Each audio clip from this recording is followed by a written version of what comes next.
Bonjour, donc nous allons continuer notre travail sur les livres maths C Initiation. Alors c'est un wikibook. Là on va avoir un petit travail sur les suites et les séries. Donc on a travaillé sur les suites à terme positif avec le test du ratio. On va voir que ce test du ratio va nous permettre aussi de travailler sur les séries qui alternent. Alors, je vous laisse récupérer la bibliothèque. Nous, on va récupérer le premier exemple.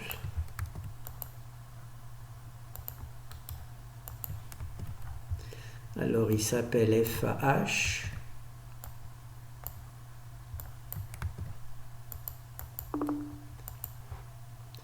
Et il nous faut maintenant le fichier principal. Donc, on récupère le fichier principal. Alors, c'est exactement le même algorithme. Simplement, il travaille sur la valeur absolue, puisqu'il y a les séries alternes, il y a positif et négatif, et là il va donc travailler sur les valeurs absolues. Alors c'est le test du ratio, c'est-à-dire qu'on fait le quotient entre an plus 1 sur an, on en calcule la limite quand n tend vers plus l'infini. Si cette limite est inférieure à 1, la série converge absolument. Elle converge absolument puisqu'il y a les valeurs absolues, d'accord? Ça fait les valeurs absolues.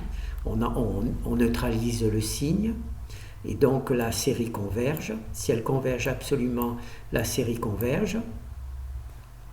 Ensuite, si cette limite est supérieure à 1 ou tend vers l'infini, la série diverge. Et si cette limite est égale à 1, eh bien, le test ne fonctionne pas. Alors là, on a une série particulière. Je vais essayer... Oh là, d'accord. Je vais essayer de vous la mettre parce que là, elle n'est pas très bien lisible.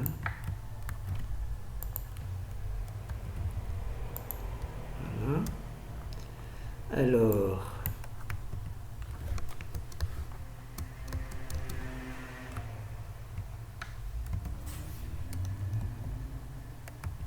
Voilà.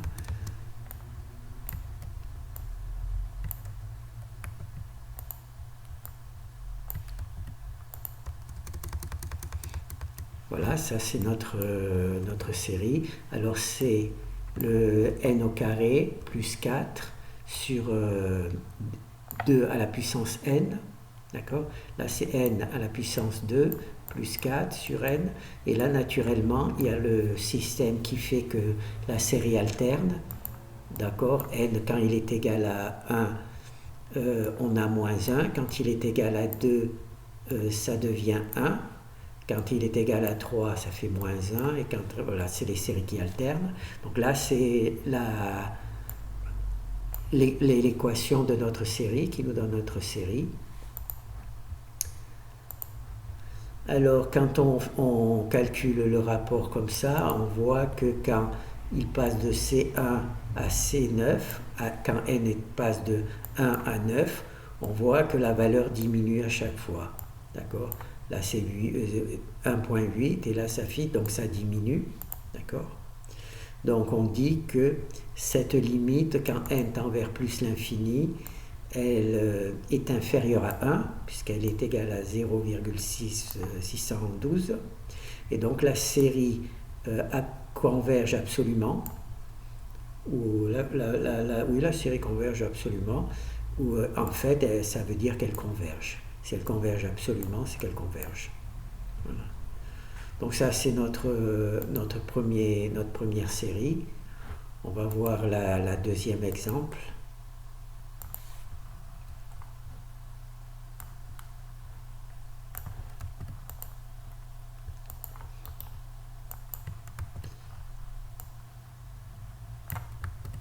Alors, il s'appelle HB, donc on va ranger HB.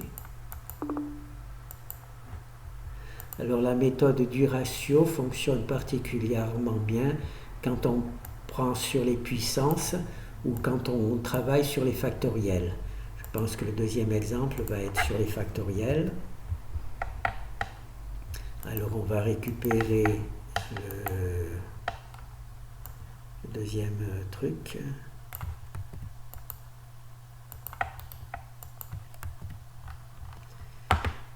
Alors FA, donc là c'est FB.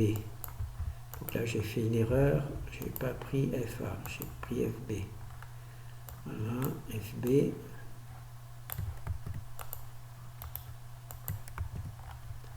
Donc là c'est bon, il y a B, B et B, il y a B partout.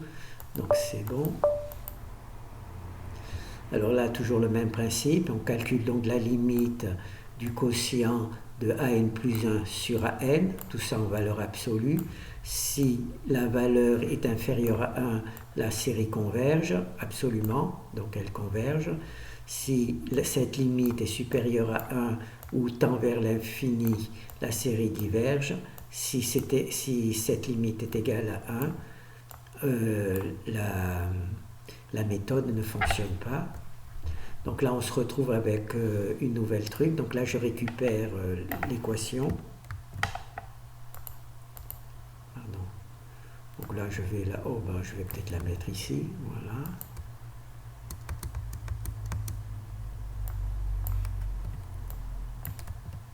Voilà, là c'est notre nouvelle équation. Alors la méthode de ratio fonctionne bien quand il y a des puissances et quand il y a des factoriels. Donc là c'est notre truc, là c'est un truc, la fonction alternée. Donc là comme normalement il y a les valeurs absolues, d'accord. Donc là la puissance moins 1, cette valeur là qui fait moins et plus, si celui-là est impair, ça fait moins, et si n est pair, ça fait plus.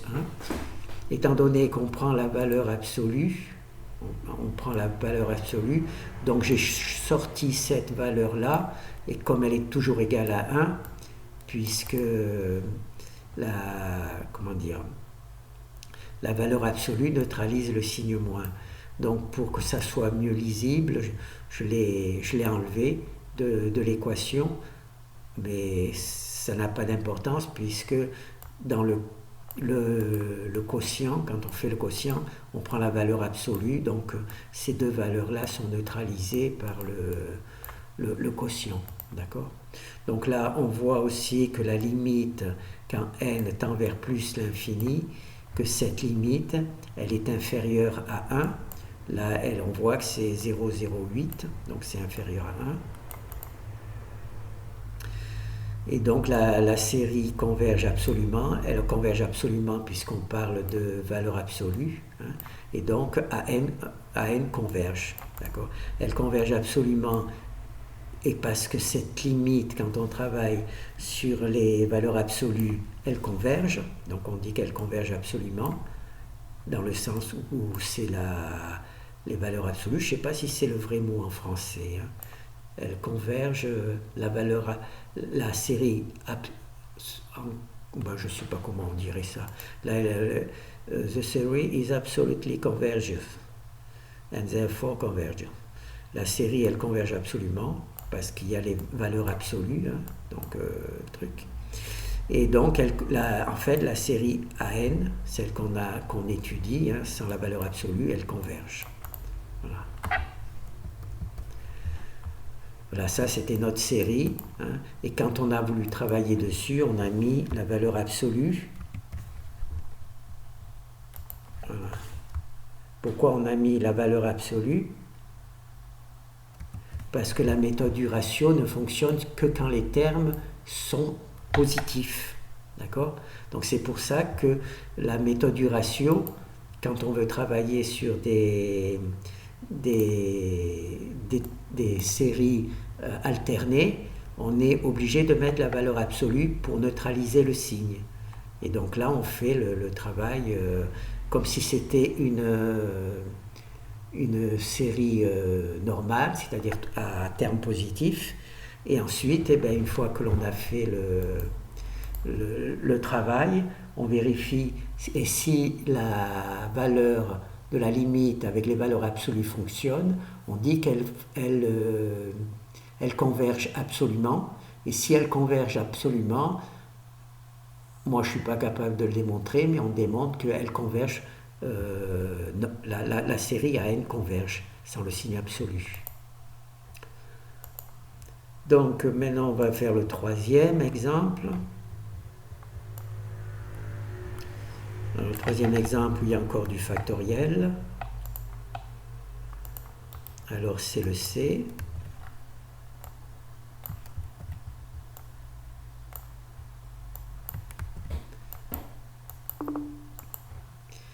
Alors on va récupérer le fichier C principal.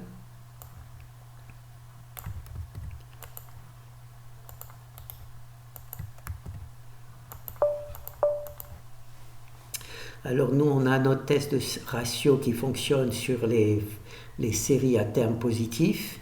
Là, on est embêté parce qu'on travaille avec des séries alternées, c'est-à-dire que tantôt le signe est positif, tantôt il est négatif, enfin il alterne. Alors, pour utiliser le test du ratio, il faut absolument que ça soit positif. Donc, eh bien, on prend tout simplement la valeur absolue. Donc, on prend le test du ratio, c'est-à-dire AN, on calcule la limite quand n tend vers plus l'infini de AN plus 1 sur AN. Et bien entendu, on en prend la valeur absolue pour qu'on ait des termes positifs. Parce que le test du ratio, ça fonctionne sur des termes positifs. Donc là, on a notre travail. Si la valeur de cette limite est inférieure à 1, la série est absolument convergente parce qu'on a utilisé la valeur absolue. Mais quand une série est absolument convergente, ça veut dire que cette série converge sans les termes, sans les valeurs absolues. D'accord ? Donc, si la limite, par contre, est supérieure à 1 ou tend vers l'infini, la série diverge. Et si cette limite est égale à 1, il faut utiliser notre méthode. D'accord ? Et cette méthode, c'est de calculer la limite quand n tend vers plus l'infini du quotient de AN plus 1 sur AN. D'accord ? Ça, c'est l'algorithme. Et les résultats, c'est entre inférieur à 1, supérieur à 1 ou tendant vers l'infini ou égal à 1. C'est les trois cas. Alors là, on va récupérer notre truc.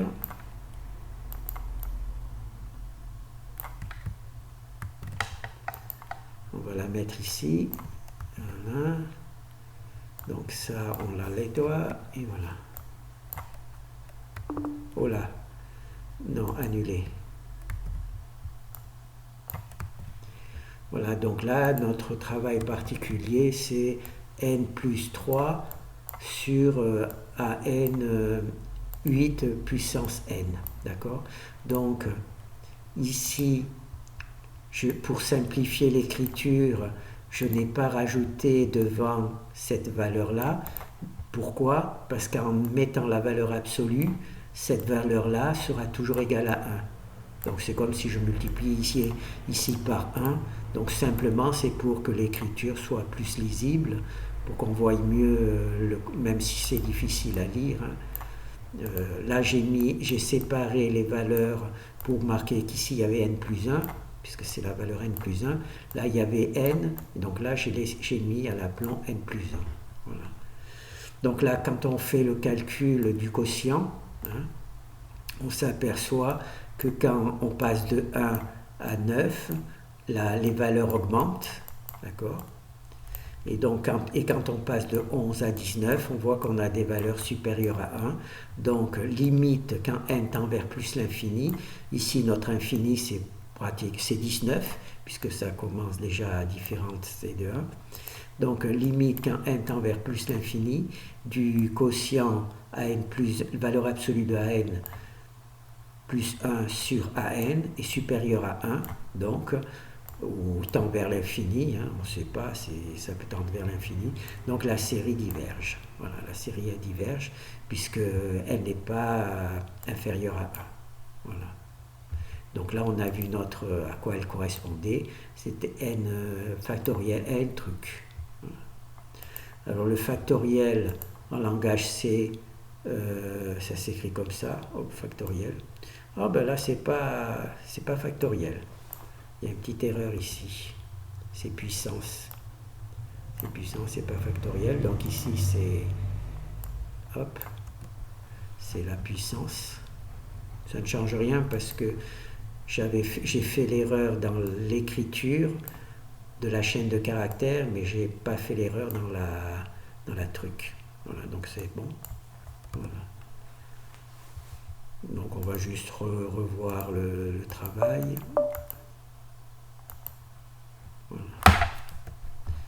Voilà, c'est le factoriel de n-3 sur 8 à la puissance n. D'accord? Donc ça, c'était notre travail.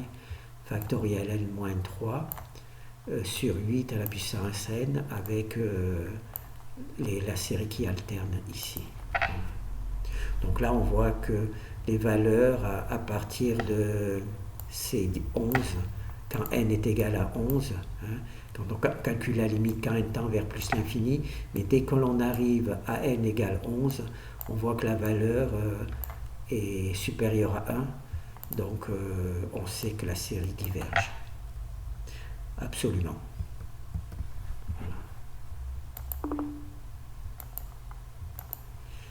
Donc là, c'est bon, on a vu le travail. Voilà. Donc c'est la même méthode. On a donc la méthode du ratio quand on travaille sur les séries à terme positif. Et quand on peut utiliser aussi la méthode du ratio quand les séries alternent. Mais dans ce cas-là, il faut prendre la valeur absolue parce que la méthode du ratio ne fonctionne que sur les termes positifs. Donc on prend les valeurs absolues et on fait donc la même chose, on calcule la limite du rapport entre AN plus 1 et AN et on a trois possibilités. Inférieur à 1, ça comment ça s'appelle? J'arrive plus à le savoir, à le dire. Ça converge absolument, et donc ça converge quand la limite est supérieure à 1 ou tend vers l'infini, ça diverge, et si c'est égal à 1, il faut trouver notre méthode. Voilà. Donc là, c'est la série des ratios. Je crois qu'on peut aussi faire le test des racines sur les séries qui alternent, et il faut là aussi prendre la valeur absolue. D'accord? Je crois que ça fonctionne aussi sur le test des racines. Bon, ben, je verrai si ça le fait. Si ça fait aussi, je le ferai. Merci, au revoir.